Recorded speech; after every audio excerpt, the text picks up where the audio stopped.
Steve Jobs dizia que quando você quer desligar o cérebro, você ligava a televisão.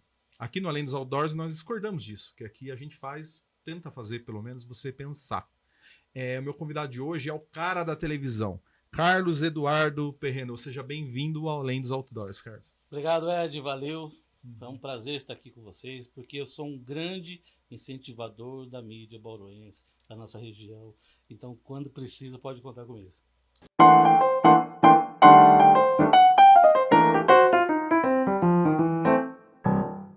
Pessoal, está começando agora mais um Além dos Outdoors. Eu sou Ed Rosseto, estou aqui com o pessoal da Pureza Filmes fazendo toda a técnica pra gente. Quero lembrar que o nosso programa tá lá na TVC. O programa inédito vai às quintas-feiras, 10 horas da noite, tá? Depois é distribuído durante a semana. Na Top FM, você já sabe, 101,3 das quintas-feiras. E pegou o programa no meio, corre lá no YouTube que a gente deixa o programa completo lá, que você pode rever o trecho que você gostou mais e etc. Nossas redes sociais, a gente tem um site também que tá todas as informações, tá lá os horários que estão na TVC, os horários que estão na rádio. Você coloca www.bauru.site, é o nosso portal que reúne tudo isso, tá? Se você gosta de escutar no carro também, tem lá no Spotify o nosso programa, tá tudo lá para você acessar o momento que você quiser. Vou começar meu papo agora. Carlos, o cara da TVC, o cara que abriu as portas pra gente lá, a gente tá lá na TVC agora a gente tá muito contente, viu? Vamos fazer agora, vai ter uma campanha agora que legal. Que a gente tá lá, nós vamos legal. fazer uns outdoors, vai ser muito bacana. Tem que fazer festa, né? Porque produzir não é fácil, Ed. Não. As pessoas não têm ideia do trabalho que dá fazer uma produção, um vídeo com qualidade, porque porcaria a gente tem muitas, né? Sim. Mas com toda a dedicação e fazer não é fácil. Então tem que comemorar, sim. O pessoal que é produtor de conteúdo tem que comemorar, porque a gente sabe o trabalho que dá. Carlos, eu fui ler sua biografia, né? Fiquei impressionado com o tanto de coisa que você já fez, cara. O tanto, não só, aliás, na biografia, né, não só as coisas, produções cinematográficas que você fez, programas. A gente tava falando aqui fora do ar do 4x4, que você fazia um programa de off-road, né? Mas, assim, você tem umas coisas, assim, pedagogo, você é pedagogo. Pedagogo também. Você é da pedagogia antes de ser da TV? Ou não? Sim, foi depois. Fiz antes. Me conta essa história aí. Mesmo no curso de pedagogia, eu sempre fui da área de educação à distância, né, da tecnologia na educação. Então, sempre, quando eu estudei, inclusive meus trabalhos, apresentação de trabalho, eu tenho apresentação de trabalho aqui no Brasil, tenho apresentação de trabalho na Argentina, sempre voltada para a comunicação, para a educação, a tecnologia na educação. Então, ali começa realmente o gosto por esse tipo de comunicação através das teleaulas, né, que era na época, e depois com o advento da internet, a própria aula online. E eu recebi um convite do então diretor da TVC, que era o Nathan Chaves, para auxiliar ele lá na produção e depois assumir a diretoria administrativa da TVC. Certo. E aí, já trabalhando lá, veio o convite para assumir a direção da TVC. Legal. Que na época chamava TV Com Bauru. TV Com Bauru. Certo. Então, que ano que é isso? Desde que ano você está na TVC? 2090. Tô ficando velho. Mas faz se eu não me engano, a TV de 2003, eu entrei em 2008 lá. Caramba, vai fazer 20 anos. Né? Daqui a pouco, 18 anos. Né? Bastante tempo. Bastante tempo. Hoje a TVC me fala, a gente vai falar de tudo, eu tenho curiosidade aqui, que você é policial penal, uma coisa nada a ver. A TVC, hoje ela tá na TV a cabo, canal 13, como tá nas redes sociais? Sim, a TVC é um canal comunitário, então ela vem da lei do canal, lei do cabo, né?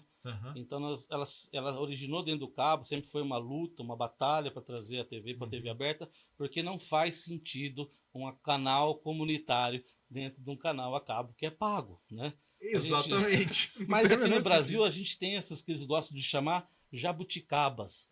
Por quê? Porque eu tenho certeza, não tenho dúvida nenhuma que um canal comunitário local, falando dos problemas da cidade, com o rosto das pessoas, ia dar trabalho na audiência, como nós demos dentro do próprio cabo.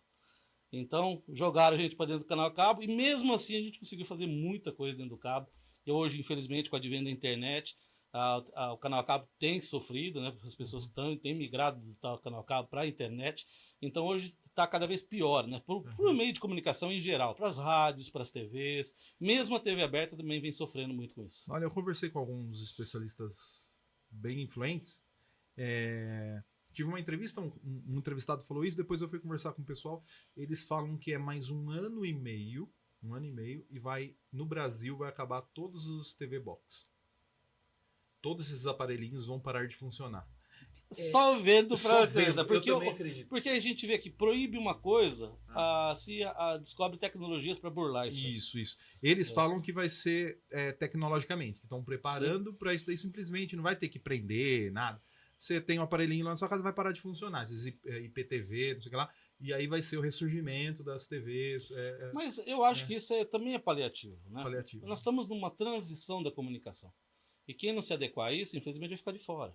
Nós aqui na TVC, eu trabalho com chroma key, com estúdio digital, com programação digital já, desde 2008, quando eu estive lá. Nós começamos a colocar, nosso programador já começou a ser digital, acho que em 2000.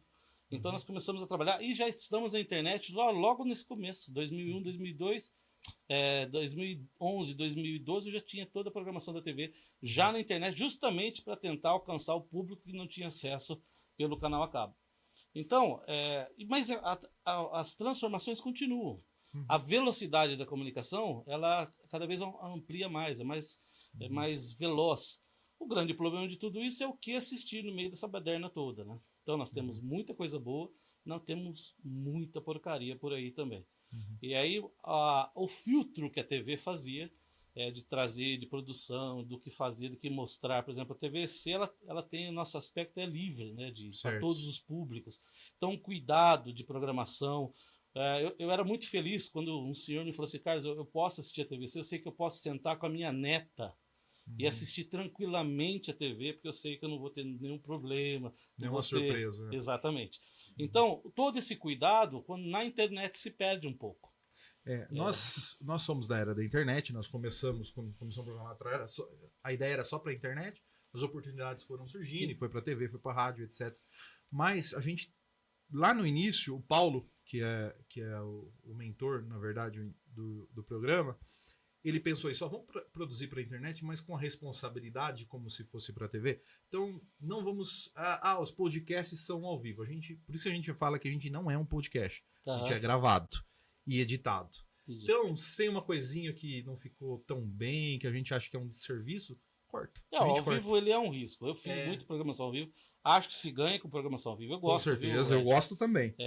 E nós tínhamos todos o cuidado do ao vivo, mas você realmente assume o risco do ao vivo. Né? E aqui, um convidado por semana, eu sei o que eu vou poder falar. O convidado vai falar. Mas eu entendo. E hoje, principalmente, num momento que requer cuidado, né? O que se fala, do que se expressa na internet. Eu entendo perfeitamente, mas do tempo que eu tive, nós tivemos, comentei com você, mais de 24 programas produzidos na TVC. Ultimamente nós fizemos vários podcasts, no estilo podcast que o povo queria.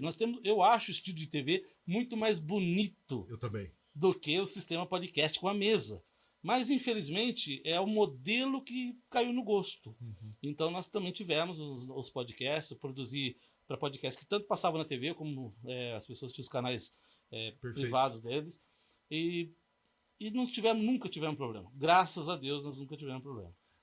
Isso é importante. Mas hoje, quem está ao vivo, como diz, está sujeito. Né? Hoje, as páginas de notícia que estão substituindo os jornais, né, são essas páginas que estão tendo muito problema. Toda hora está tendo um problema, tem que tirar conteúdo, é processado.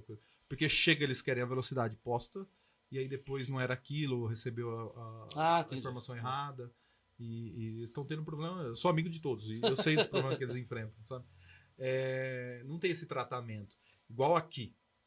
Nós vamos conversar aqui, temos o Tatu que estava aqui, tem o Paulo que está assistindo lá no fundo, depois vai pro Rian que vai editar, então passou por 3, 4 pessoas, depois nós vamos mandar para você, se você achar que não tá lá na TV, você vai lá e fala assim, gente, isso daqui não dá, vocês mandaram isso aqui para mim, não dá. Mesmo que na rádio também acontece isso, passa por várias pessoas, né? E essa comunicação mais rápida que está se transformando, passou por quem? por Não, ninguém, não tem crivo. Né? É. Tanto que a gente está acostumando já, e eu não sei se isso é bom ou é ruim, isso aí é o juízo de valores de cada um, se fala palavras que antigamente não se falariam em lugares. Se isso é bom, se isso é ruim, cada um se julga, né? Eu acho que, dependendo do conteúdo, para o público que é destinado, às vezes é pertinente. De repente, não é pertinente para um público, como eu vejo, por exemplo, palavras de baixo calão dispostas na internet para público, por exemplo, que um menor de idade poderia acessar. Sim. Isso eu vejo com certa temeridade no sentido que não deveria estar assim disposto. Até mesmo os podcasts. Você pega lá o Podpah, que é popular, que entrevista o funkeiro e a produtora de conteúdo adulto. Isso daí de monte. Um monte. Toda semana tem uma atriz pornô lá dando entrevista. Então, E aí tá no YouTube. Não tem, a criança pode acessar lá a qualquer momento. Né? E achar aquilo normal. Se está se normalizando muita coisa. E achando aí que é normal. A própria sociedade ela vai ter que arrumar meios de se normatizar. Não vejo censura como algo que deveria correr desta forma.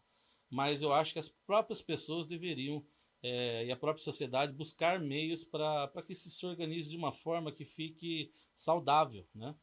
Que pode ser, por exemplo, vamos ter um papo saudável, que as pessoas podem aprender, podem tirar curiosidades, mas não curiosidades mórbidas, né? Eu acho meio complicado, porque isso é uma TV de baixa qualidade, isso é um conteúdo de baixa qualidade. Sim. Se eu quiser ter audiência, é só pôr morte o dia inteiro, é só pôr conteúdos sexualizados, isso dá audiência.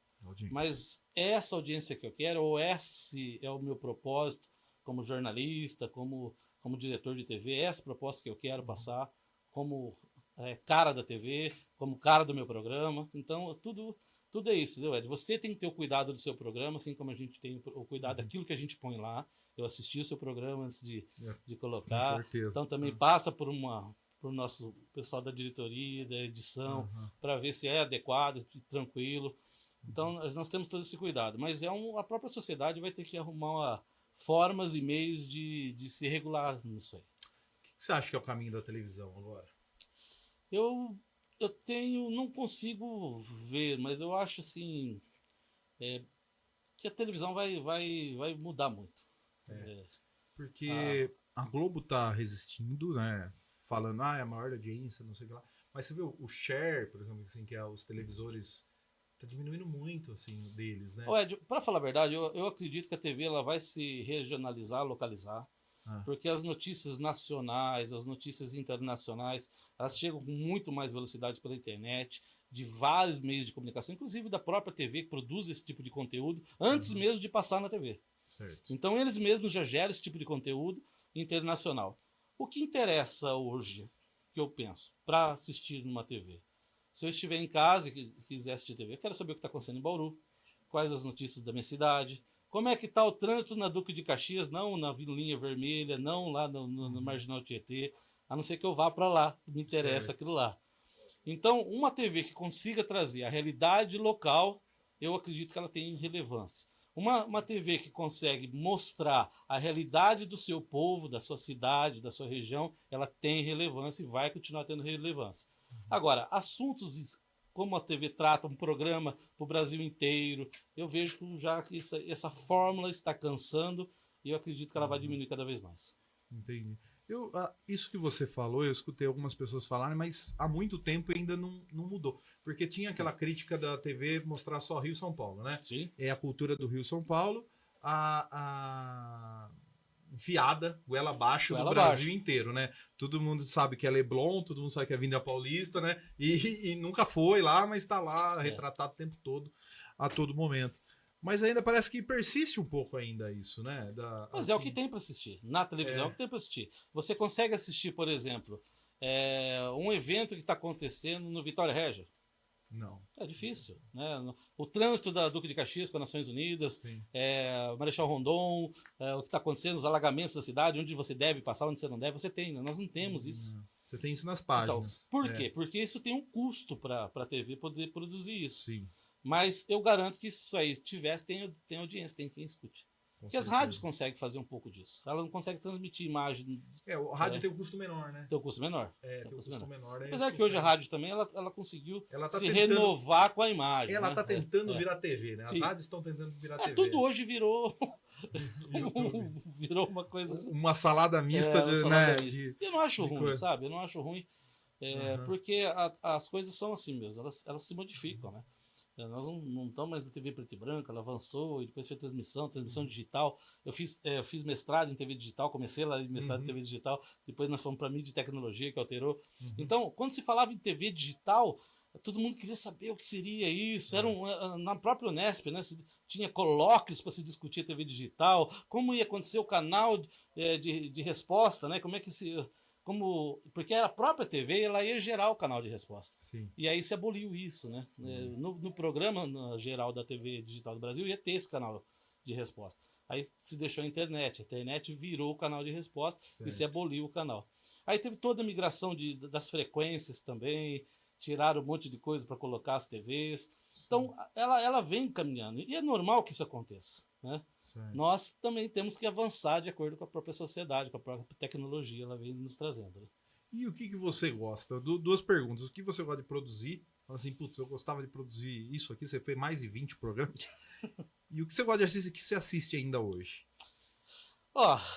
O meu xodó é o Conexão 4x4, não tem dúvida nenhuma. Você tem ainda? Não, vendi meu Jeep, não ando mais Jeep. Na época da pandemia, nós paramos praticamente com tudo, né? Até porque as trilhas ficaram impedidas, não podia reunir em grupos, e o programa era isso, né? Eu ia nos eventos, a gente entrevistava as pessoas, os jipeiros, mostrava as dificuldades, eu andava no meio do negócio, no meio do rio, empurrando o Jeep. Então, esse é o meu xodó, porque além de ser um programa que eu gostava de fazer, era um hobby, né? Tá no YouTube para pessoas coisas? Tá no YouTube? Tem bastante lá, tá faltando bastante lá também. Então, quem quiser dar uma olhada no programa, dá uma pesquisada. Como eu passava na TV, a gente subia pouco, né? Sim. Eu preciso acabar de subir bastante. Então, o Conexão foi um programa xodó. Um outro programa xodó que eu tenho é o Vivo Viola, né? Um programa produzido pela TVC, ao vivo, de música sertaneja raiz, inclusive com parceria com a Top FM. Um grande abraço pro Marco, sempre topando as loucuras. E nós recebemos vários violeiros lá, várias pessoas que assim não teriam um outro espaço para tocar a música sertaneja mais raiz. E a gente tinha uma ótima audiência também. E esse programa foi um marco na TVC. Pensa como eu sou louco, você vai ver agora um pouco de loucura. Tava eu quietinho lá na TVC e o Padre Beto começou a gravar com a gente lá, tinha um programa do Padre Beto. Certo. E um dia eu gostava de conversar com o padre, a gente estava sempre lá. Eu falei, padre, que se a gente levasse parte da TVC lá, ou levasse parte do estúdio, o senhor deixaria eu gravar o Viva Viola lá, ao vivo, recebendo pessoas, porque tem toda a estrutura de receber, e ele topou. E nós fizemos isso, montamos tudo o Viva Viola, começamos a receber pessoas para assistir o programa, como aqueles programas de auditório de São Paulo. Certo. E começamos a receber. E aí o que aconteceu? Pandemia proibiu a vinda de ter pessoas dentro do estúdio gravando com a gente, porque eu acho que ia ser de novo um grande marco da TV. A TV começa ao vivo, passa para ser gravado em estúdio e tudo, e eu estava voltando para a TV ao vivo com auditório, com as pessoas participando do auditório. Ia ser maravilhoso, mas aí nós fomos impedidos lá na época da pandemia, os próprios músicos, as pessoas deixaram de vir, o pessoal também com uma idade já que também não podia ficar exposto. Sim. Então, mas foi quase. TV ao vivo é gostoso demais. Eu nunca fiz TV ao vivo, né? Eu fiz rádio, né? Mas a TV ao vivo aqui, hoje a gente entrevistou o... Como chama seu amigo, Tatu? Valcir Coelho, ele foi cinegrafista da Globo durante 35 anos. E ele tava falando essa questão de ao vivo, que o pessoal, na hora que ele falava, vai ser ao vivo, os repórteres tremia que ia entrar ao vivo. Cara, eu tremia no começo e depois eu comecei a curtir tanto que hoje eu não gosto muito de fazer gravado. Eu gosto da adrenalina do ao vivo, de falar, de responder para as pessoas. Eu sou radialista também, viu? Sim. Eu tive programa de rádio também. E a coisa mais gostosa do mundo é você tá falando e interagindo com as pessoas. Eu gostei tanto disso Isso me faz um pouco de falta. Eu não tenho mais tempo hoje para me dedicar a isso, mas eu gosto demais, quem sabe, a hora que eu me aposentar, enfim, eu volte a ter um programa para interagir com as pessoas, que é muito gostoso. Você vai falando, as pessoas vão participando. Eu gostei demais. E o ao vivo traz uma coisa muito gostosa, que é o improviso. Então, eu aprendi. Se você conversar com quem me conheceu antes da TVC, eu era uma pessoa extremamente tímida. Não iria nunca para frente de uma câmera, não falaria em público. E aí, por necessidades, até o Luiz Fabiano começou com o programa, não era o Conexão, era o TV Motors, e a gente foi montando Conexão. Ele falou, não, você vai vir aqui comigo, a gente vai gravar junto. Eu falei, não, minha praia é aqui para trás, né? É daqui das câmeras para trás. E aí acabei indo, acabei gostando, acabei achando que é possível ser feito. E aí passou a ser normal, né? Passou a ser normal ir à frente da câmera. E hoje eu tive muita facilidade de... Já vamos lá. Vou pegar o cafezinho. Momento do cafezinho. Ó, para você também que está em casa assistindo, um cafezinho. E é bom o café daqui. E eu comecei a ter uma facilidade de falar em TV muito boa, tranquila. Hoje eu falo com TV tranquilamente. E tinha dificuldade de falar em público ainda. E aí eu comecei a fazer seminário, né? Umas loucuras. Eu vou adiantando aqui umas pautas, né? E aí o pastor da Terceira Igreja, o pastor Cleo, um abraço para ele, falou assim, hoje você vai pregar. Eu falei, pastor, não vai dar certo, não. Eu não... Não, mas você tem que ir lá, você não está fazendo seminário, você não vai pregar? Eu falei, não. Mas você fala na TV. Eu falei, então, eu falo na TV, eu falo, né, tranquilamente, mas com o público te olhando, né, com o rosto, eu tinha dificuldade. E aí, a partir daí, fui treinando também. Hoje eu falo em público também, sou palestrante, sou celebrante. Eu falo em sou pastor da IPI agora. Eu falo em público, mas assim, algo prescrito que eu gosto de escrever. Meu talento é escrever. Para que os outros vão falar, né? Não que eu... Mas fazer igual, por exemplo, eu vejo o Jean lá da Top e o Bira sobe no palco do rodeio não, pode deixar para mim aqui, dá aqui o microfone. Sim. E aí, galera? Eu não tenho essa capacidade nenhuma. Mas é treinável, porque eu também não tinha. Eu tenho consciência para falar. Eu falei para minha filha, ela também é tímida. Eu tenho consciência hoje que tudo é treinável. Na TVC eu tive a oportunidade de treinar muitas pessoas. As pessoas chegavam cru, sem saber pegar no microfone e saíam trabalhando, né? Sabendo trabalhar, saindo. Nós temos pessoas como o Túlio, chegaram lá na produção da TVC, um canal comunitário, canal pequeno, hoje trabalha na TV Globo, Vamos lá. Tem aqui. A igreja ajuda muito. Ajuda muito. Você acha? Porque assim, eu tenho um tio que ele é da católica. Você é da presbiteriana, né? Eu sou da presbiteriana. E ele fala muito bem, cara, em público, assim. E é uma pessoa que não fez curso de oratória, tá ligado? Não fez. E aí eu falo assim, caramba, você falou que tem uma oratória muito boa. E aí ele falou, é da igreja. Da igreja. Como músicos também. Grandes músicos do mundo saíram de igrejas, né? Eu tenho uma história muito boa. Tem um guitarrista. Eu estava em São Paulo e eu fui dar uma carona para uma amiga minha para voltar. Ela falou assim: dá carona para um amigo meu que vai voltar? Eu falei, claro, eu tô indo embora sozinho, não tô indo no carro. Aí ele colocou uma guitarra no carro e falou assim: você toca? Ele falou assim: eu vim gravar. Eu gravo, não sei lá. É? Falei, pra quem? Ele falou assim, eu vim gravar pro Luan Santana. Eu falei, caralho, peraí, não. Aí é um assunto melhor. Você grava pro Luan Santana, Você é da banda dele? Ele falou, não, eu só gravo. Bem, como assim funciona isso? Ele falou assim, não, o cara que faz turnê que toca pra ele é um cara lá, que é da banda dele. Na hora de gravar, que tem que tocar certo, sou eu que gravo, entendeu? E ele era da igreja. Ele falou assim, eu não faço, eu não vou viajar com o sertanejo, não sei das quantas. Aí eu falei assim, Eu falei, não, eu tenho banda gospel, assim. Aí ele falou assim, aí eu pro estúdio lá de São Paulo, quando eles precisam de um guitarrista de gravação, chama eu pra gravar. Tem dúvida disso. O Elvis Presley veio de igreja, né? E grandes cantoras vieram de coral, porque a igreja é uma grande escola nisso, né? Sim. A pessoa às vezes eu vejo igreja que a criança começa pequeno já, se familiarizar com música, então, e vai aprendendo, né? A pessoa que vai à frente, tem chamado de liderança, ela acaba, né, comunicando com várias pessoas. E a comunicação é isso. Quando você consegue romper os tabus que nós temos, medo de achar o que os vão achar. Quando você consegue quebrar isso e você consegue se libertar de tudo isso, eu sou desse jeito, a minha forma é desse jeito, se eu falar errado não tem problema. Sim. Então você consegue, né, partir para isso. E eu vejo que é possível essa questão de treinamento. Lógico, aquela pessoa que tem o dom, ela faz a diferença. É nato dela. Mas a pessoa que treina, a não ser aquela pessoa que não tem aptidão nenhuma, ela vai treinar, mas ela vai ser aquela pessoa engessadinha. E tem também. O pessoal sempre dá o exemplo do futebol. Fala assim, o Messi é boleiro, nasceu sabendo jogar futebol. O Cristiano Ronaldo treinou a vida. E são dois grandes jogadores, né? Na comunicação a gente tem isso. Tem pessoas natas da comunicação, né? Uhum.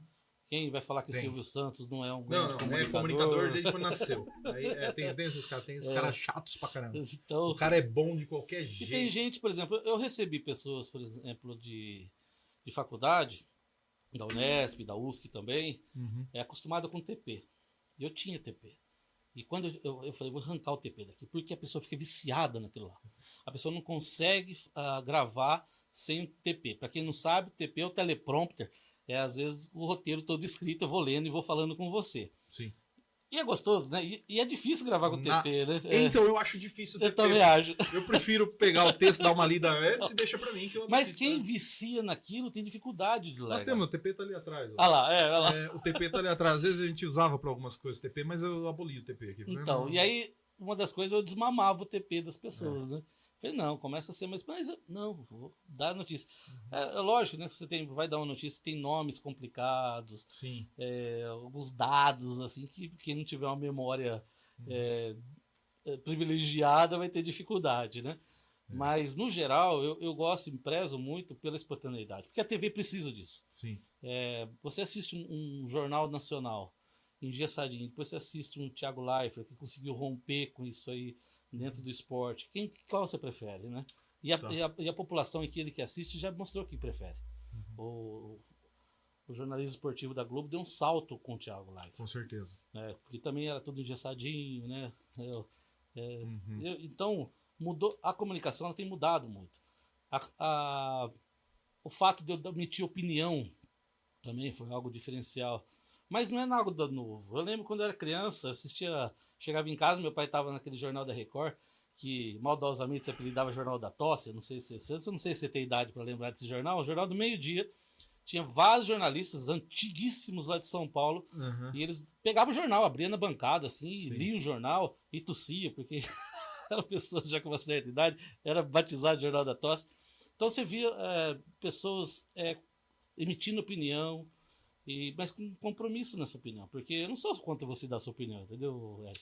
Desde que você se responsabilize por aquilo que você está falando. E que você deixe claro que é uma opinião. Exatamente. E a minha opinião, às vezes, pode divergir da sua e tá tudo bem, né? O meu conceito, eu sou a favor que pessoas deem opinião, e quando eu tô aqui por exemplo, eu entrevistou uma sensitiva, por exemplo, lá.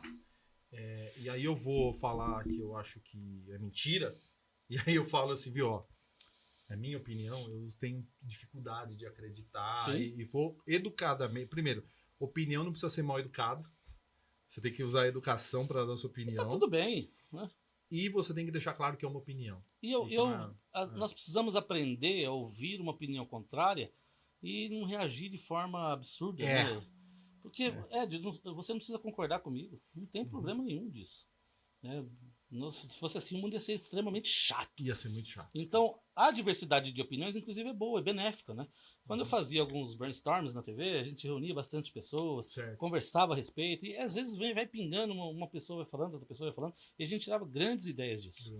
Imagina se eu fosse um cara chato, que fala, não, aqui quem manda sou eu, vai ser do meu jeito. Nós deixaríamos de ter produzido muita coisa. Muita coisa legal. Deixa eu fazer meu papel de advogado do diabo aqui, que eu sempre faço. Faço perguntas espinhosas. Pô, você é da Presbiteriana e você tem um canal de TV. E você deixou nós entrarmos lá, por exemplo, um programa de variedade de entrevista, que entrevista pessoal de Bauru de todos os tipos, todo jeito, jornalista, tudo quanto é tipo. Não te dá... Por que você não loteou a TV toda de programas religiosos lá e deixou a gente de fora? O que tá aberto. Tá aberto, Ed. A TV é uma TV comunitária, uma TV da cidade de Bauru, aberta à comunidade. O problema é que as pessoas às vezes acham que a gente tem obrigação de bancar isso. E a TVC, para ficar claro, nós não recebemos 1 centavo governamental. Ela se mantém com as despesas próprias. E é muito difícil isso. Nossa, eu imagino. Eu sei, não é que eu imagino. Quem produz sabe. Nós abrimos possibilidade de várias entidades, várias ONGs. Agora, qual que é o problema? Elas mal conseguem se sustentar. E aí, entre ela se sustentar e ela manter um programa funcionando, ela opta, lógico, em se sustentar. Evidente. Então, eu não tenho como bancar esse programa para ela, porque eu tenho custos de estúdio, de profissionais que estão ali. Então, isso, a TV, ela é aberta. Ela foi feita para ser aberta para a comunidade. Então, você vir somando, para mim, eu chamo de somar na programação da TV. Eu estou trazendo para o público bauruense, para o público que assiste. Nós temos bauruense no mundo inteiro. Você vai ver que começa a pingar gente que começa a assistir, que gosta de assistir a TVC por acompanhar.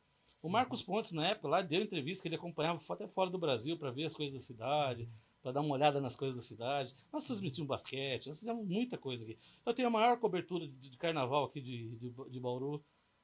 Nós transmitimos com vários, colocamos um ônibus lá na passarela, tivemos o Tuba Ferreira, entregamos o Tamborim de Ouro, vários profissionais trabalhando junto com a gente. Então, nós fizemos já bastante coisa, mas infelizmente hoje nós não conseguimos arcar com os custos disso. De produção. De produção. Né? Eu sei bem, olha só, aqui as pessoas veem uma imagem, né? Acho que a gente tá com um celular aqui fazendo coisa. Tem cabo, você viu que trocaram que o cabo deu problema. 3 câmeras, iluminação. Tô acostumado com isso. Ar-condicionado, a TV, o cara que tá cortando ali, a menina falou, o café, a água. Tudo isso gera um custo. Pessoas, às vezes, o telespectador, ele não tem a noção do que é. Ele quer que ele nem precisa ver isso. O telespectador está ali para prestigiar esse trabalho. Isso. Então, o que acontece, e eu vejo uma certa dificuldade, por exemplo, empresários entender isso, né? Porque às vezes não vai trazer o retorno que ele espera, mas de repente ele poderia incentivar, porque mais para frente eu tenho certeza que gera. É porque demora. Demora. Precisa ter uma linha do tempo. Isso, exatamente. Eu sou publicitário, eu sei. Então, exatamente. Vou fazer um programa de uma semana. Não, nem faz, cara. Nem faz. Meses. As coisas demoram, até as pessoas se acostumarem, as pessoas começarem a assistir. Esse programa do Viva Viola, nós estamos ganhando corpo com ele, né? Então tudo demora. Você começa a fazer, ninguém está sabendo. Aí um assiste, outro assiste, um conversa, outro fala, que legal, você viu lá, e assim começa. E às vezes demora. E o empresário tem imediatismo. E eu entendo também que precisa vender, né? Mas ela tem que olhar lá como um investimento também, né? E eu sinto falta do investimento público, né? Se gasta milhões e milhões em dinheiro e publicidade e não se investe nesse tipo de canal, que era para ser. Se você pegar a legislação da TV a cabo, em outros países, ela é subsidiada pelo Estado. Sim. E aqui nós não temos nada. Aqui, ou você se vira ou você fecha o canal. E já está acontecendo. Nós temos canais comunitários fechando, que não conseguem se manter. Então, eu digo para todo o pessoal que está com TV aberta, canal TV, vocês são tudo trabalhador louco, né? Quem entra na comunicação hoje, eu falo que é tudo um bando de louco, né? Porque é difícil, é cansativo, e é difícil ter algum tipo de benefício financeiro nisso. Nós fazemos muito, eu fiz muito por prazer de fazer. Eu tenho um orgulho da história da TVC aqui de Bauru, porque nós fizemos muito com muito pouco. Muito pouco. Então, 20 programas na grade de programação, nós tivemos grandes bauruenses passando lá na TV. Então, isso ninguém vai pagar. Nós temos lá a história disso acontecendo. Tá difícil hoje, né? Porque os recursos vêm caindo a cada dia, a audiência também, por conta do canal a cabo. Não conseguimos ir para a TV aberta, né? É uma pena. Sempre foi uma promessa. Mas tá uma briga ainda. Essa briga desde que eu comecei, Ed. É? Porque não faz sentido. Eu andei lendo sobre isso.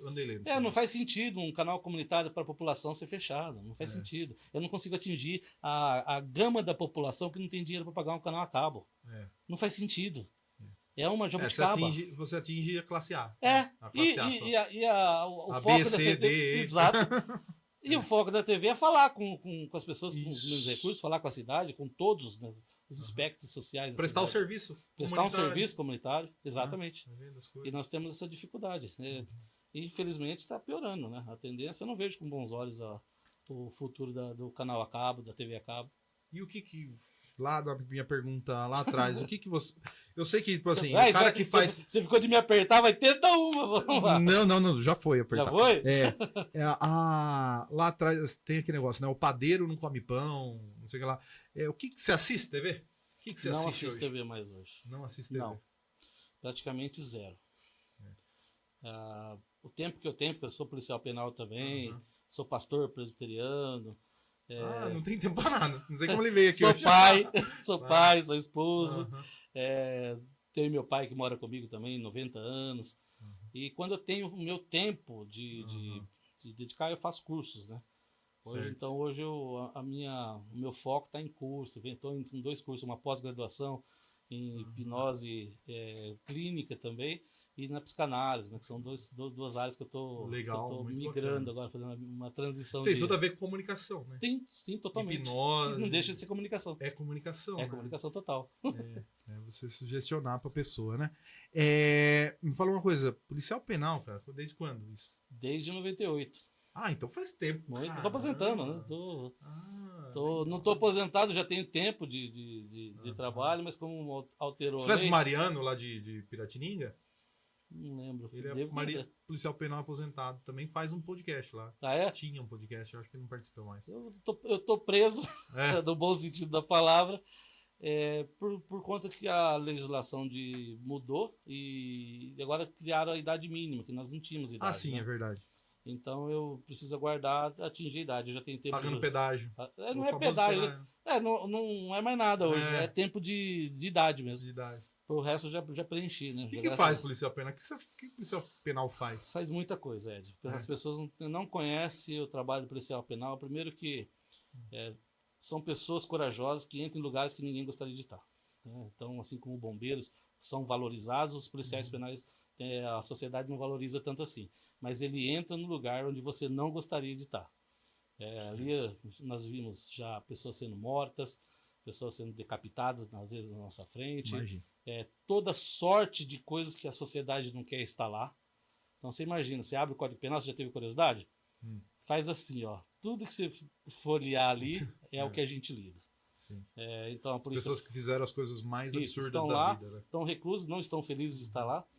Então, o policial penal, dependendo de unidades que são mais pesadas, dependendo da localidade, sofre as pessoas presos falam que vai matar, enfim, esse tipo de coisa. Esse tipo de ambiente que o policial penal está inserido.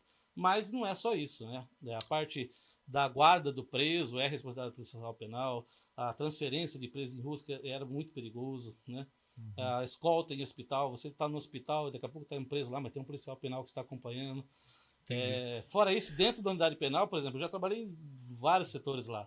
Hoje eu sou TIC, né? Eu trabalho na área de comunicação lá, lá da minha unidade, toda a parte de telecomunicação, computadores e CFTV lá, eu trabalho com isso, mas já trabalhei na diretoria administrativa, na diretoria de segurança. Me fala uma coisa, tem muito, assim, falo assim que o lugar que tem mais inocente no mundo é dentro de uma prisão. Que lá todo mundo se diz inocente, né? Essa é uma grande brincadeira, né? As pessoas sabem por que elas estão lá, né? Eles têm consciência, então é uma brincadeira, né? E às vezes a pessoa tem, na questão da psicologia lá, falando, ela tem essa questão de fuga da realidade. Né? Então é normal, quando a pessoa é confrontada com aquilo que fez, falar que tentar se excusar da sua responsabilidade, né?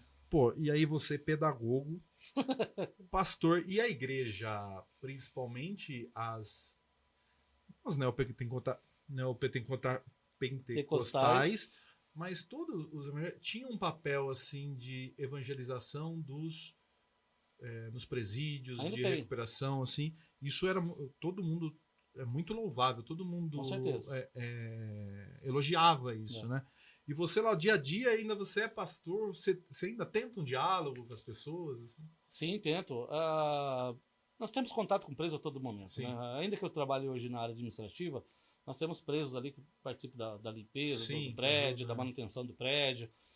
Às vezes eu preciso de presos que me ajudem na parte de elétrica, de passar cabo, enfim. E a gente tem esses contatos de conversa. E se abriu um diálogo que eu acredito que foi muito positivo. Ano passado, por exemplo, eu dei uma palestra para presos. Uma palestra já com recursos da PNL, da hipnose. Certo. E eu fui muito receoso, né? Como um policial penal ia ser recebido para dar uma palestra de futuro, que eu estava falando sobre o futuro para eles, para preso, né? E foi muito bem aceito. Eu saí de lá babescado, né? Porque Sim. Eles vieram, lógico que eles ali no meio deles existe um negócio de não mostrar muita emoção, né? Sim. O ambiente, ele é um ambiente assim... Você não pode mostrar fraqueza. Não pode mostrar fraqueza. Mas depois, quando eu vou encontrando com eles na coisa, muitos vieram falar que gostaram da palestra, receberam bem. Quando eu chamei alguns para atividades, né? E eu fiquei muito pensando assim, será que eles vão querer participar? Porque a questão do policial penal ainda pesava um pouco para mim, né? Sim. Vou confiar nesse cara, né? O que ele está querendo com a gente, Sim. né? Mas a grande maioria participou, isso me deixou bastante feliz, inclusive comuniquei o diretor da unidade, falei, olha, foi espetacular. Eles receberam bem a palestra, mesmo sendo um policial penal, porque não me viram como um policial penal naquele momento. Certo. Então foi muito interessante, eu acho que isso é uma coisa que, dos 27 anos que eu estou trabalhando, é a primeira vez que eu vejo um tipo de relacionamento mais próximo como esse. Entendi. Isso antigamente era muito difícil, porque o relacionamento do policial com o apenado era truculento mesmo, né? Sim. E não dá, é um ambiente que é assim, né? Ele testa a todo momento, né? E você não pode também perder a autoridade diante deles, né? Uhum. Então é um momento, você imagina você viver com... tem unidade com 2.600 presos, né? E você tem que entrar no meio, né? Então você não tem, existe uma postura... o pessoal vai falar de baixo alfa no negócio, mas Sim. exige. Não é qualquer pessoa que vai entrar no meio de 2.600 presos. Meu, você tá há 27 anos. 27 anos. Você estava, por exemplo, quando teve fuga. Sim. Você estava lá. É a minha unidade, né? A sua unidade? É a minha unidade. Me conta uma coisa. Como isso acontece? E se vocês lá, como vocês estão no dia a dia, vocês conseguem perceber que tem algo acontecendo assim? Você percebe que a unidade não está, os presos estão com algum tipo de... Mas ali foi vários fatores, né? O semi-aberto, o IPA, né? O antigo Sim. IPA, CPP3, ele é uma unidade muito tranquila, né? Por quê? Porque o preso que está ali, ele já está a caminho da rua. Não que é um preso diferente, não que é um preso mais bonzinho, não nada disso. É que ele está em cumprimento de pena e ali ele está num fator favorável para ir embora. Então, dificilmente você tem um problema grande como esse que aconteceu. Certo. Mas ali juntou moçada, e aí quando começa sabe estouro de manada? Sei. É um estouro de manada. E aí muitos presos, né, fazendo isso, uns ficam com medo e acabam aderindo também. Uhum. Então foi vários fatores que concluíram naquilo lá. Entendi. Ferramos com isso. Você não tem medo? Com certeza. Né? Seria louco se eu não falasse que não tem medo. É que, como tudo na vida, tudo é administrável. Quando você perde a administração disso, aí você entra em transtornos, né? Então, lógico que nós temos medo, lógico que quando você entra para uma ação, às vezes, quando você é mais novo, eu lembro quando a gente entrou, a gente até gostava da adrenalina, né? Certo. Depois, hoje, você já entra com um pouco mais de receio, né? Mas a moçada continua entrando com adrenalina, né? Então, se tem medo, mas ele é administrável, né? Você administra o medo, até porque você consegue conviver com aquilo, com o cotidiano, você já está mais acostumado com o que acontece. Não que é algo agradável você ver cenas que você só deveria em filme, a gente vê ao vivo lá, né? Mas você se administra, né? Isso não pode em nenhum momento impactar a sua vida pessoal, né? Minha esposa, por exemplo, ela não sabe o que eu faço. Sim. Melhor nem saber, né? Não, ela hoje, né, a parte de TI, sim. Né? Mas os problemas que eram enfrentados lá, não há necessidade de passar para frente. E às vezes as pessoas acontece muito hoje na carreira policial, principalmente do policial penal, transferir isso para bebida, transferir isso para transtornos de algum tipo, de ansiedade, de depressão. Isso é muito comum. Porque a pessoa não consegue lidar e às vezes o ambiente é muito carregado. Nós temos unidades terríveis assim, de convivência de funcionário e preso, tem outras unidades mais tranquilas. Então, uma tensão, né? Sempre é uma tensão, né? Você está sempre num ambiente que você não sabe muito para que lado vai, né? O que tá acontecendo. E aqui no interior as facções chegaram? Tem facção dentro dos presídios ou não? Isso aí está esparramado no Brasil, para fora dos presídios. Hoje isso não se tem mais controle, né? Eu acho que o Brasil, infelizmente, perdeu um pouco o passo disso, né? Se ouvia muito isso para dentro de presídio, e hoje a gente vê no Quarteirão, hoje a gente vê que o PCC domina o centro da cidade de São Paulo, hoje tem organização fora do país. Então, menininha no baile foi fazendo sinal de facção. Então, pessoas sendo executadas, né, porque fez o sinal errado, né? Você tem que saber qual que é o sinal. Infelizmente, hoje isso aí não está mais restrito a presídio, isso aí não está.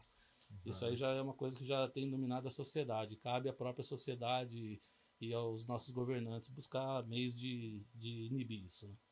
Legal.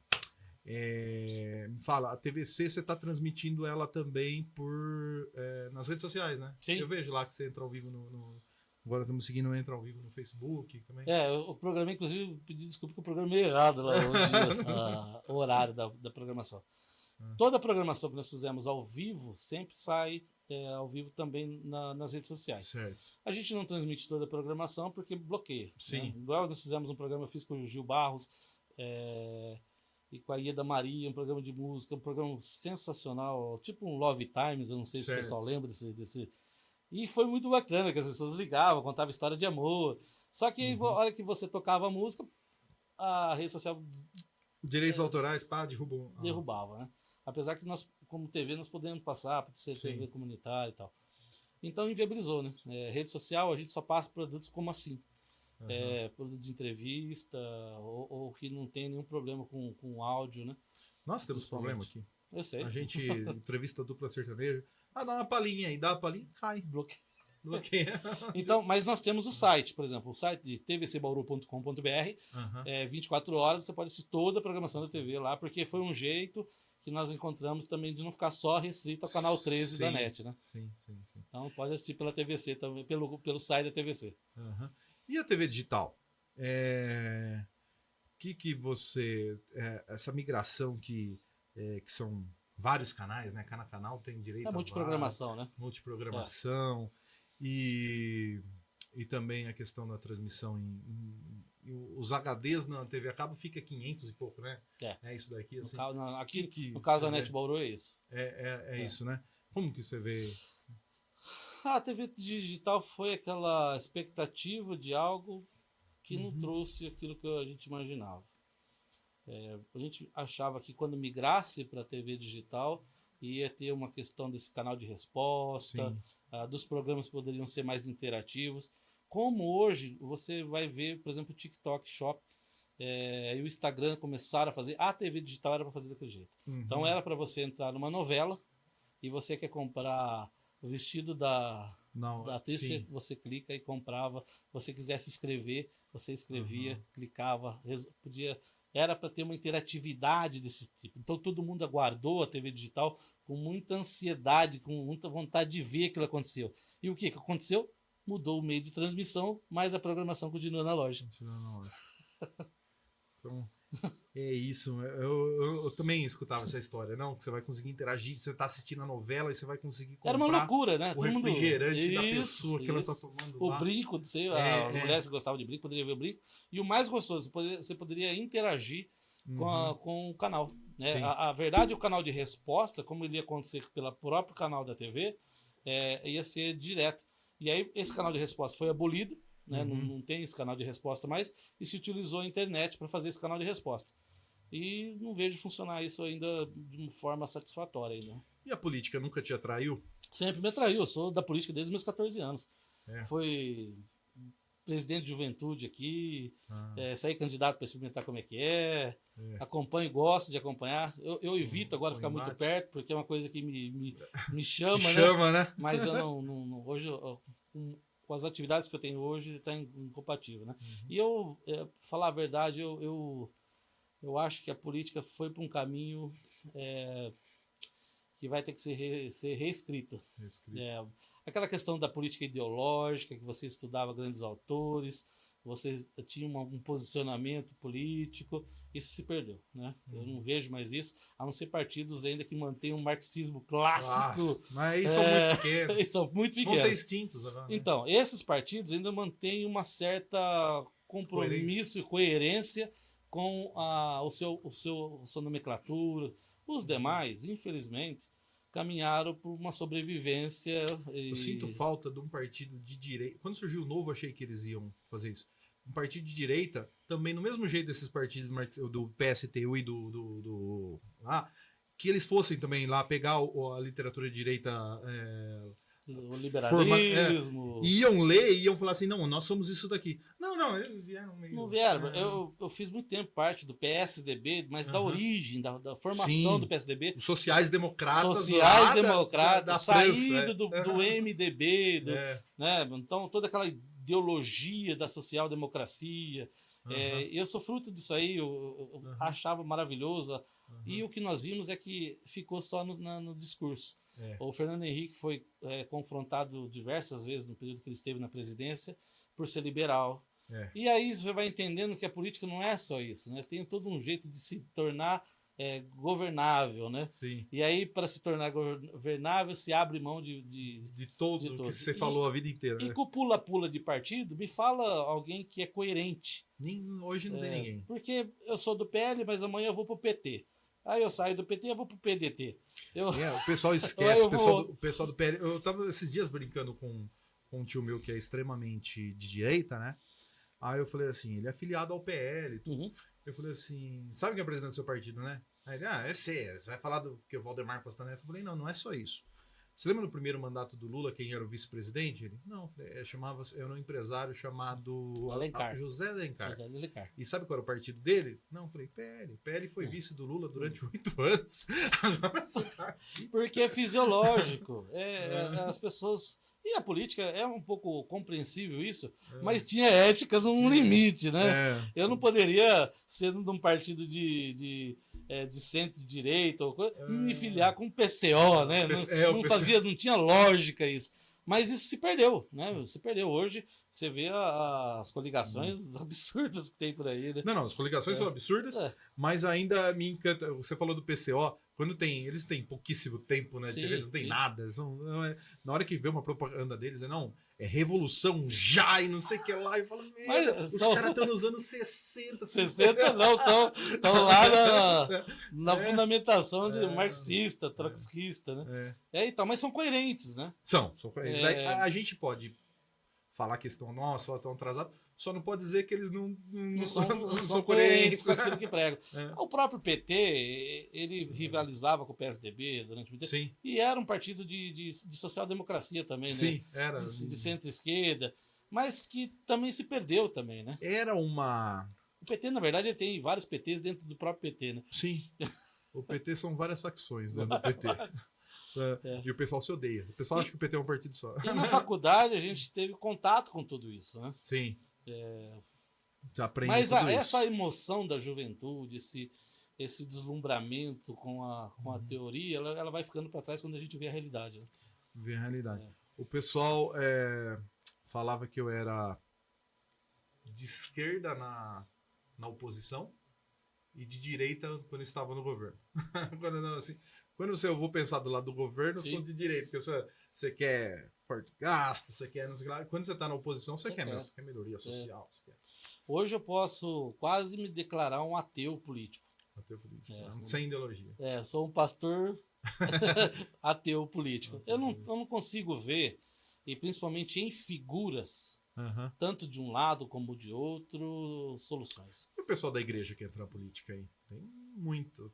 Mas eu não sou contra. O pessoal da igreja... Eu acho que eles têm o direito. É um cidadão como qualquer outro. O problema é usar isso, né? O problema é usar isso. Por exemplo, eu gostaria que pessoas sérias de igreja, que tem um perfil sério, que participassem mesmo da política. Precisamos de gente séria. O que acontece é que a política, do jeito que está, ela afasta pessoas sérias. Você fica pensando 1000 vezes se vale a pena você colocar seu nome em algo que daqui a pouco você sabe que é extremamente complicado. E isso tem afastado. E aí quem se aproveita são as pessoas que precisam disso. Precisam de uma notoriedade ou querem alçar voos em outros lugares, né? Infelizmente. Né? O grande problema, eu acho assim que muito se fala hoje da bancada evangélica. A bancada evangélica, gente, tem todo o direito de ter a representatividade deles lá. A Igreja Católica está na política desde que nasceu nos anos 2000. Exatamente. Ô Ed, tem uma representação na sociedade? Por exemplo, existe evangélicos na sociedade? Então Qual é o problema ter a representação evangélica? Existem como outros grupos, enfim, gerais na sociedade? Existe. Qual é o problema de ter essa representação? Deixa eu fazer agora eu vou fazer a crítica. Vamos lá. Eu passei para fazer a crítica. O que eu vejo de ruim é as pessoas se utilizando da igreja evangélica para se tornar, na verdade, político que ela sempre quis. Com certeza. E os verdadeiros evangélicos ali, não participando. Achando que não quer participar. Aí eu vejo um monte de pessoas que, na verdade, não são. Eles só estão utilizando, falando que é evangélico e não são. Exatamente. O cara que frequenta ou vai lá pedir voto nunca foi e nunca será. Né? Então, uma pessoa que é frequentadora de igreja, não por si ela é uma pessoa que pode ser considerada evangélica. A gente fala e é com firmeza que eu falo isso, que evangélico você vê na postura, no dia a dia. Sim. Não é naquilo que ele carrega, não é na camiseta, não é no adesivo do carro. É quando você tiver contato comigo e falar, esse cara, ele realmente ele é coerente com aquilo que ele fala, que ele acredita. É isso que é o evangélico. Tá. Bom, deixando a política de lado, a gente falou de pouca coisa aqui. Comunicação, de política, tudo, né? De tudo um pouco. Religião. Com certeza. Tudo pouco. Carlos, muito obrigado por ter vindo da entrevista e mais obrigado ainda por ter aceito o nosso programa lá. Estou muito feliz da nosso programa estar na programação. Queremos fazer jus a isso, tá? Vamos trabalhar para ser uma parceria longa, duradoura e com muitos frutos, tá? Aqui as portas estão sempre abertas para a gente não tem muito contato porque hoje é tudo digital, né? Tudo digital. A gente manda o programa por drive e vai tudo. A produtora está à disposição, eu também. E mais uma vez, obrigado por ter vindo aqui bater um papo. Você é muito coerente, fala bem. Parabéns, na verdade. Eu que agradeço a oportunidade de estar aqui. Eu gosto aqui, é um ambiente que eu me sinto... Sim, à vontade, tá em casa, vontade. Né? Gosto demais de rever pessoas com história de TV. Isso é muito gostoso ver. Pessoas que estão aí trabalhando. Eu queria agradecer o pessoal da Pureza Filmes, estão batalhando aí também. Sim. Parabéns para você que está assistindo também, que prestigia um programa produzido aqui na nossa cidade, mas prestigie mesmo, sabe? Fale do programa, indique. Sabe, a gente tem que ser um pouco bairrista com as coisas, sabe, Ed? Sim. Eu acho que a gente tem que valorizar aquilo que é feito e feito com bastante amor, com bastante determinação, para que você conheça as pessoas da nossa cidade. Hoje você está tendo a oportunidade, né, que não me conhecia, de me conhecer, saber um pouco mais da história de uma TV da cidade, uma TV que lutou bastante, está lutando ainda bastante para manter programação. E seja muito bem-vindo, viu, Ed? E é um patrimônio da cidade. As TVs comunitárias, como foi idealizado, na hora da idealização lá atrás, você ali falava assim, isso aqui é um sonho. Né? É sonho, exato. Sonho, isso daqui é o que precisa. Acreditamos muito nisso. Durante muito tempo a gente acreditou que ia fazer diferença. E chegou a um ponto, quando as TVs a cabo bombaram, porque praticamente mais da metade da população tinha TV a cabo. Nós tivemos uma grande audiência em tudo. Eu tive em transmissão de jogo do Bauru Basquete 100 mil pessoas conectadas na internet. Então, começou a dar um caminho muito bom. Só que as coisas se transformaram, nós não conseguimos passar para a TV aberta, e aí nós estamos aí mantendo as coisas funcionando, porque a gente ama o que faz. Né? A gente brinca que o pessoal de rádio fala amor pela caixinha, né? Amor pela caixinha. Então, amor pela caixinha, a gente gosta. Eu já era para eu ter parado, hoje a Adriana está assumindo a direção da TVC, eu estou desenvolvendo outros projetos. Então a gente está sempre, né? Por isso que eu não gosto de ficar muito perto de política, não gosto de ficar muito coisa de comunicação, porque são paixões, né? São paixões que sempre nos puxam, né? É muito gostoso. Mas sucesso para vocês, desejo sucesso mesmo. Você que está acompanhando aí às quintas-feiras, às 22 horas, lá na TVC. Se você não tem net, assiste também lá pelo nosso site, tvcbauru.com.br, também nas redes sociais do Além dos Outdoors. Beleza? Um grande abraço, obrigado pela sua paciência e até uma próxima, né, Ed? Uma entrevista no comunicador é bom, hein? O cara já fez todo o serviço pra mim. Ai, que beleza. Obrigado. Pessoal, esse foi mais um Além dos Outdoors. Você que nos assistiu pela TV, TVC, canal 13 e também pela Top FM 101,3. Perdeu, pegou metade só da entrevista? tem completo lá no YouTube. Qualquer momento você pode ir lá ver. Quer escutar? Tem no Spotify. Você vai lá, escuta o nosso programa no Spotify. Obrigado, Presa Filmes, por toda a técnica aqui. Lembrando sempre, tudo, os cortes vão para a rede social, mas você quer saber o contato do entrevistado, quem era esse, quem era aquele? Vai lá, www.bauru.site e tem lá todas as informações. É o nosso portal. Ok? Até o próximo programa. Tchau.